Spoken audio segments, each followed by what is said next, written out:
सचिन गुलाबो को शांत कर पलंग पर लिटा देता है। उसके पूछने पर गुलाबो कहती है, घबराओ नहीं, मुझे कभी कभी ये समस्या होती है, सांस फूल जाती है। कोई चिंता की बात नहीं है, बचपन से ही मुझे ऐसा कभी कभी होता है, पर कुछ समय बाद ठीक भी हो जाती हूँ। सचिन उसकी बात सुनकर थोड़ा चिंतित होता है। एक बार मुझे शहर में सेट हो जाने दो, फिर किसी अच्छे से डॉक्टर को तुमको दिखाएंगे। तुम बिल्कुल ठीक हो जाओगी, बस कुछ दिन की बात और है। अरे मैं ठीक हूँ बाबू, और तुम ये बात माताजी या किसी को भी बताना मत। वैसे ही सब मुझे लेकर इतना परेशान हैं और परेशान हो जाएंगे। तुम ठीक कहते हो, हम बाद में शहर में किसी अच्छे डॉक्टर को दिखा लेंगे। पहले तुम नौकरी तो चालू करो, धीरे धीरे सब अच्छा हो जाएगा। गुलाबो सचिन के हाथ पर हाथ रखते हुए बोली। उससे बात करके सचिन बाहर सबके पास आता है। बाहर आंगन में माँ, भैया और भाभी को एक साथ चिंतामग्न खड़ा देख उनमें पास जाता है। उसकी माँ पार्वती, महेश और रमा किसी बाबा जी के बारे में बातें कर रहे होते हैं। सचिन उनकी अधूरी बात सुनकर पूछने लगता है, कौन आया था माँ? आप सभी किस बाबा बारे में बातें कर रहे हो? पार्वती पलटकर सचिन को देखती है। तू कहाँ था? मैं तो अंदर अपने कमरे में था। गुलाबो की तबीयत अचानक कुछ खराब हो गई थी, उसे ही संभाल रहा था। सचिन सफाई देते हुए माँ पार्वती से बोला। क्या? अब कैसी है वो? क्या हुआ था उसे? अरे कुछ नहीं माँ, बस थोड़ी घबराहट और बेचैनी सी हुई थी। बता रही थी बचपन से ही कभी कभी उसे ऐसा होता है, बाद में ठीक भी हो जाती है। सचिन पार्वती से बोल रहा था और बगल में खड़ी रमा चुपचाप सुन रही थी। सचिन की बातें सुनकर रमा भी हैरान रह गई। वो मन ही मन कुछ सोचकर और भी भयभीत होने लगी। पार्वती उसे देखकर बोली, अरे अब तुझे क्या हुआ? तू भी सोचने लगी क्या? पता नहीं इस घर में क्या क्या हो रहा है, जिसे देखो वही अजीबो गरीब होता जा रहा है। आजकल ये रमा भी गुमसुम रेवे है, पूछो तो कुछ बतावे नहीं। पता नहीं मन ही मन क्या सोचती रहती है। रमा उनकी बात सुनकर बोली, नहीं माँ जी, ऐसी कोई बात नहीं। मैं भी बस उन्हीं सब बातों से थोड़ा परेशान हूँ, जिन बातों ने आपको भी चिंता में डाल रखा है। कितना भी करूं पर मन से जाती ही नहीं ये बातें। रमा बात बनाते हुए पार्वती से बोली। सचिन बड़े गौर से दोनों की बात सुनता रहता है। तभी माँ उससे बोली, एक बहुत ही पुराने पहुंचे हुए अघोरी साधु भोलेनाथ के परम भक्त थे बाबा गिरिराज जी। वो तो परम ज्योति में लीन हो गए। उनके ही शिष्य बाबा योगीराज जी आए थे अभी। बहुत पहुंचे हुए सन्यासी हैं, बहुत जप तप करके कई सिद्धियां प्राप्त की हैं उन्होंने। ज्यादा कहीं आते जाते नहीं, बस हमारे यहाँ ही आते हैं कभी सभी। वो भी इसलिए कि तेरे बापू उनको गुरु बाबा योगीराज जी को बहुत मानते थे। पार्वती सचिन से बोली, बाबा योगीराज, बाबा गिरिराज, ये सब क्या है माँ? किन बाबाओं के चक्कर में पड़ गई आप? ये सब ढोंगी पाखंडी होते हैं, कोई सिद्धि विद्धि नहीं होती, सब मूर्ख बनाते हैं। सचिन पार्वती को बीच में ही टोकते हुए बोला, चुप कर, फालतू बातें मत कर। तू नहीं जानता उनकी कितने एहसान हैं हम पर। आइंदा फिर कभी उल्टी बात की तो मुझसे बुरा कोई नहीं होगा। तेरी हर बात चुपचाप मान रहे हैं तो तू और सर पर चढ़ता जा रहा है। बोलने से पहले सोच लिया कर एक बार। ये जो तेरा बड़ा भाई महेश जो अभी तेरे सामने जिंदा खड़ा है ना, ये सब उन्हीं बाबा की कृपा और महिमा से है। तू तो तब पैदा भी नहीं हुआ था। बहुत पुरानी बात है, जब महेश 3-4 साल का रहा होगा। एक बार महेश खूब बीमार पड़ा। काफी वैद्य हकीम दिखाए, बहुत दवा की, जिसने जहां बोला वहां गए, पर इसकी तबीयत में कोई सुधार नहीं हुआ। सारे इलाज कर लिए पर कोई कुछ नहीं कर पाया। ये रातों को अचानक से उठकर नींद में ही चलने लगता। कभी कभी नींद में बुरी तरह चीखता, जैसे किसी डरावनी चीज को देख लिया हो। इसकी आंखें लाल सुर्ख हो जाती। एक बार तो रात में नींद चलते हुए घर से बाहर निकल गया। अगली सुबह जब मेरी नींद खुली तो महेश को घर में ना देखकर हम सभी बहुत परेशान हो गए। पूरे गांव आसपास सब जगह देखा पर ये कहीं नहीं मिला। बाद में गांव के ही एक आदमी को ये जंगल में बेहोश पड़ा मिला। वो जो तेरे शहर के अंग्रेजी पढ़े लिखे वैद्य होते हैं ना, क्या बोलते हैं उनको? हाँ डॉक्टर साहब, वही।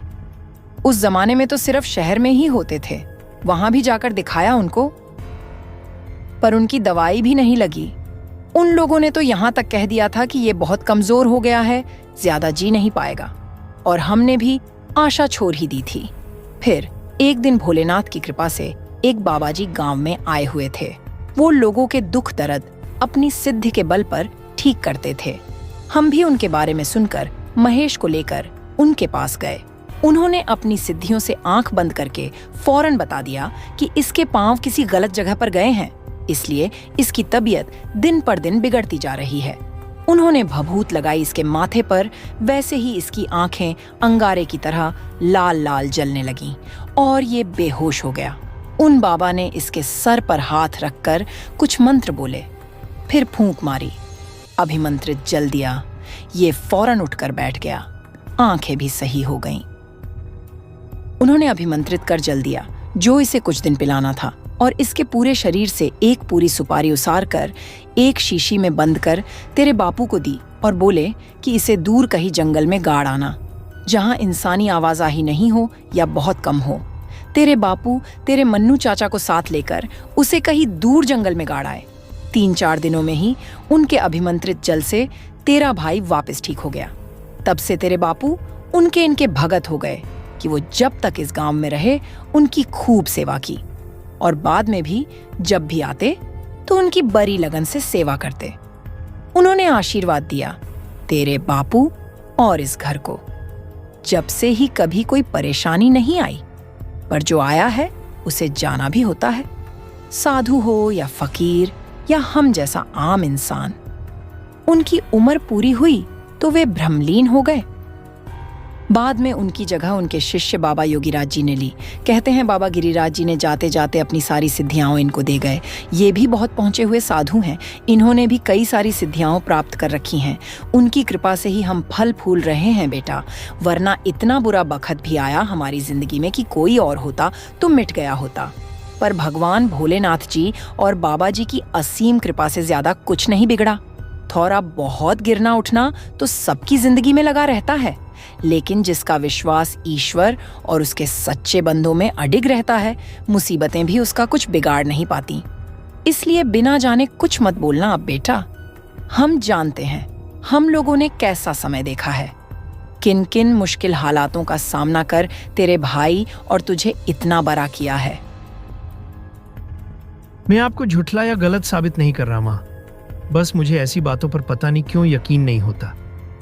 आज विज्ञान का युग है, ऐसी बातों पर भला कौन यकीन करता है। आपको अच्छा नहीं लगता तो मैं अब आपसे इस बारे में कोई बात नहीं करूंगा। आप सभी खुश रहो माँ, मुझे और क्या चाहिए।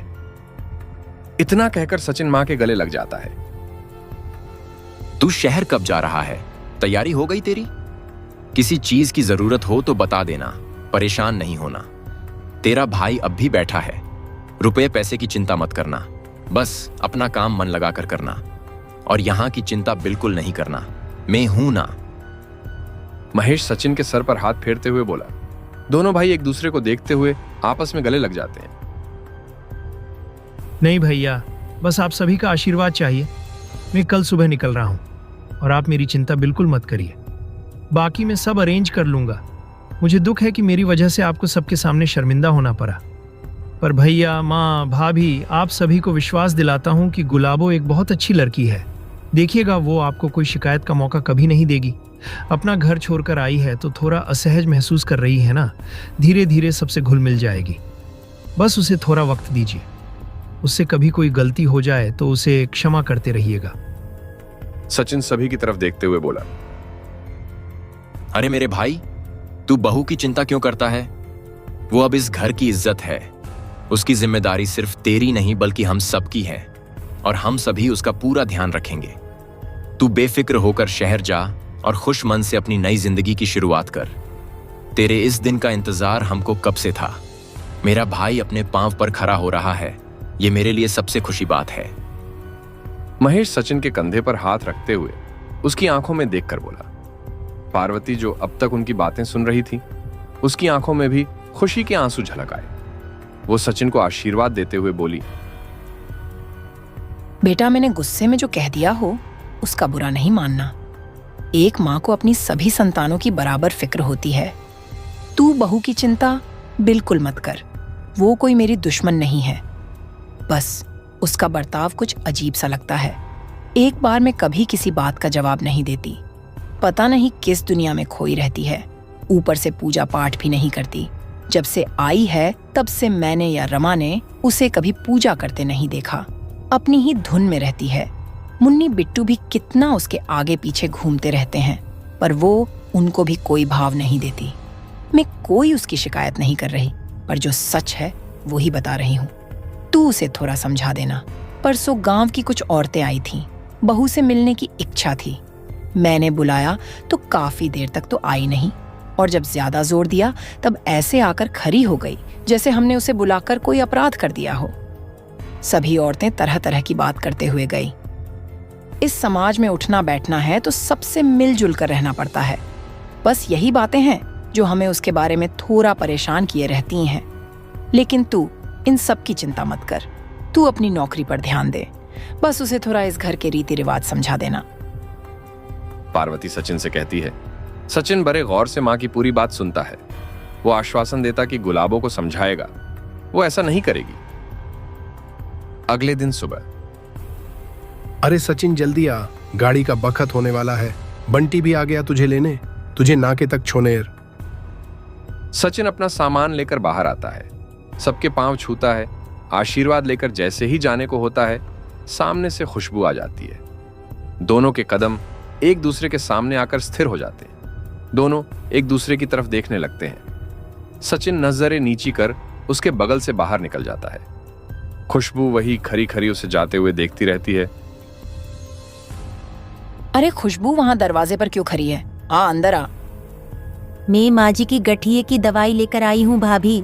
बाबा कल शाम ही लाए थे वेजी से। भला हो भाई साहब का, कितना ख्याल रखते हैं मेरा। वक्त पर दवाई लाना कभी नहीं भूलते। और तू खुशबू बिटिया, तू भी मेरी कितनी चिंता करती है।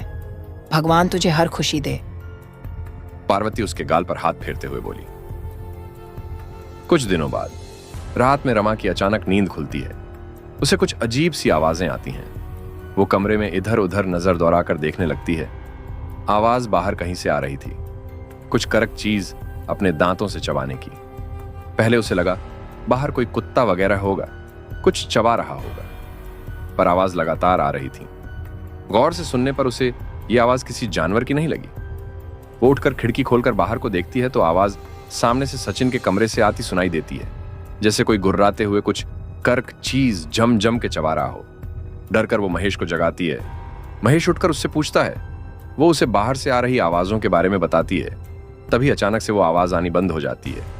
महेश फिर से इसे रमा का भ्रम बोलकर उसे सोने को बोलता है। महेश तो सो जाता है, पर रमा नहीं सो पाती। वो गुलाबों के बारे में ही सोचती रहती है।